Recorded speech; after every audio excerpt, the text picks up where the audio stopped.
These are the Maukey M-20s. They are a pair of bookshelf style speakers for your mobile device or for your desktop computer, allowing you to connect up to it via Bluetooth or auxiliary for a much richer sound experience. Now, the most compelling thing about these speakers is its price point. These things come in at just under £100 here in the UK, and links will be in the description down below for you to buy these on Amazon. But before you go ahead and take the plunge, I'm here to ask the question, for just under £100, how much speaker do you actually get for your money? Well, stick around as we do a full review of the Maukey M-20 speakers. Let's go.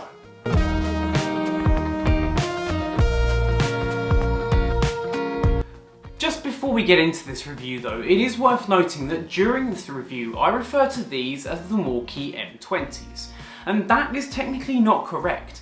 These are the MA-20s, slightly different from the M-20s, in that these are active bookshelf speakers. That means that they require a power source to be connected up.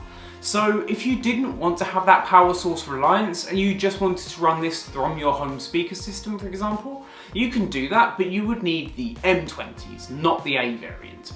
That A variant also gives you some of the Bluetooth controls that we talk about here. So just keep in mind that when I mention the M-20s, I actually mean the MA-20s, which are the active ones. I'll leave a link in the description down below to both of them so you can decide which one you actually want to pick up. So opening up the box, you of course do get the speakers themselves. You get a left and a right one, as well as a speaker cable to allow you to connect them up. This is not a particularly long cable, I believe it's about 3 meters. If you need anything longer then you'll have to source it from elsewhere, but this is a generic speaker cable.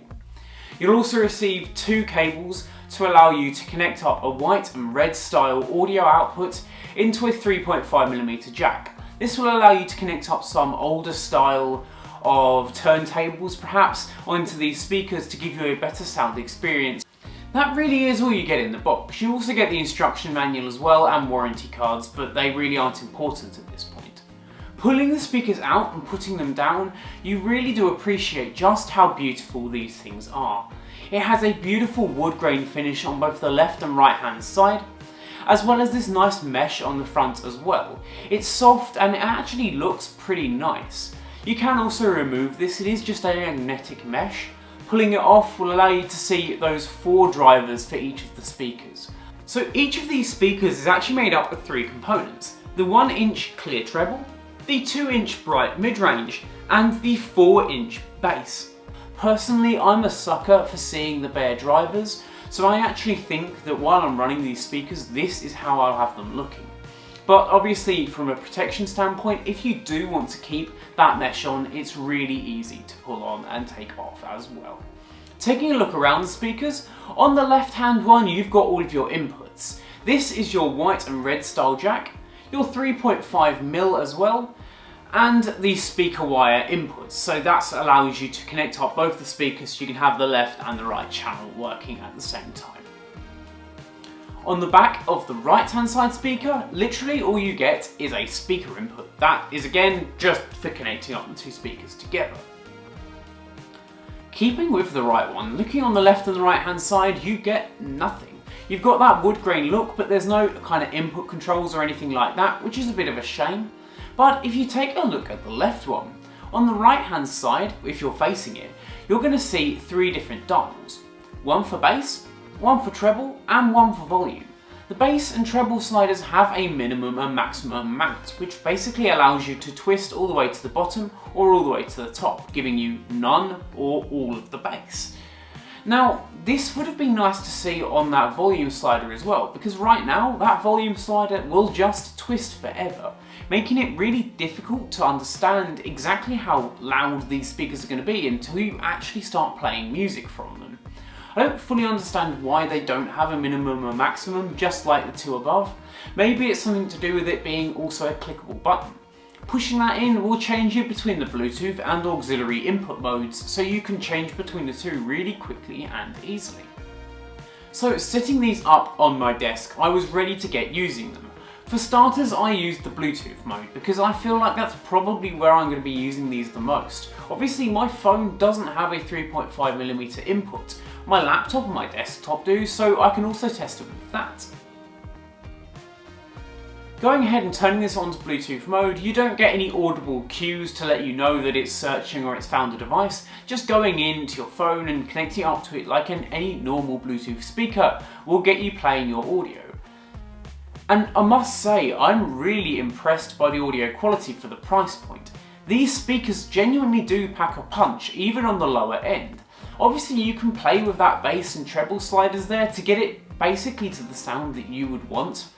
But I'm really impressed. I've got these big old speakers next to me here, and they are JVC ones from I think the 1980s. They came with a whole turntable and everything else. It's an awesome system.